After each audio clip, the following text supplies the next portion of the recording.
Hello, this session is about how to conduct academic counseling in open and distance learning. The focus is on tutoring and techniques of group counseling.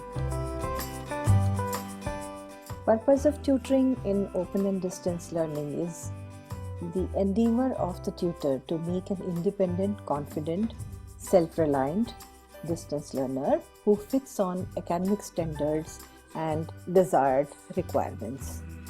There are three major academic counselors' functions in open and distance learning.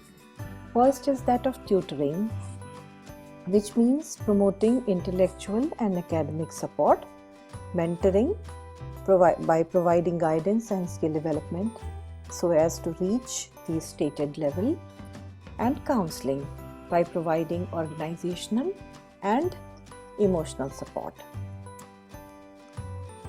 Role of a tutor is that of advising, academic advising, giving or providing academic instructions and coaching, monitoring the progress of learner through student tracking, academic assistance and academic assessment, academic facilitation, and supportive communication. Communication with the administrative staff and the record keeping is also an important function, as the tutor is supposed to pass on the grades and other assignment functions to the administrative staff and for uploading further with the university. Skills and qualities of tutor are reflection, thinking over what has been imparted, and doing appropriate exploration, clarification, and reinforcement of concepts, supporting the development, modeling and demonstration, arranging relevant example from the course content, and providing insight into learning for the learner, understand the learner, correction of the learner and self-correction, and prompting the learner, not teaching, giving immediate feedback and praising whenever required, and the opportunities for generalization. So, a tutor has to make the learner expressive, exploring and modifying the concepts, and balancing various contexts and views, and test their knowledge and ideas through various other activities. So these are the roles and these are the skills and qualities. What are the different styles? Depending on the style of tutoring will be the varying degree of interaction and independence, learner-centeredness, learner control, concentration on process and skills, and focus on content. So there are four different styles of tutoring. These are didactic, explicative, remedial, and facilitative. So these are four styles on the basis of which a tutor can be called as an expert or a facilitator or a reflective practitioner or an assessor. What are the problems and issues of students? The students in ODL, generally those who are at risk, lack motivation. Housewives and many professionals and many ODL learners have problem of heavy workload. They have an anxiety of writing assignments, which are teaching tools and which establish two-way communication, and that of term and examination.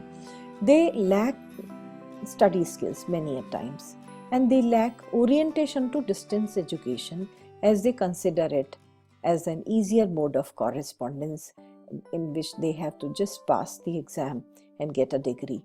Tutors, being teachers in the conventional institutions, have time constraints. They have problem of control of environment, and they don't know about distance learners, so nature of learners also poses a problem to them. In such situation, doing tutoring is a very tough task. For tutoring, they have to make strategies, assess the learner needs, access to technologies, and check the nature of the course, and check the time and other design the infrastructure and check the assigned time. The group counseling activities can be snowballing,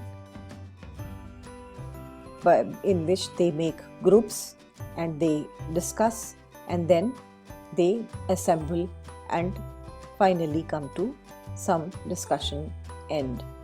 Brainstorming, discussions, debates, making small syndicate groups, making buzz groups, which is when the session is in the middle, they start a buzz activity.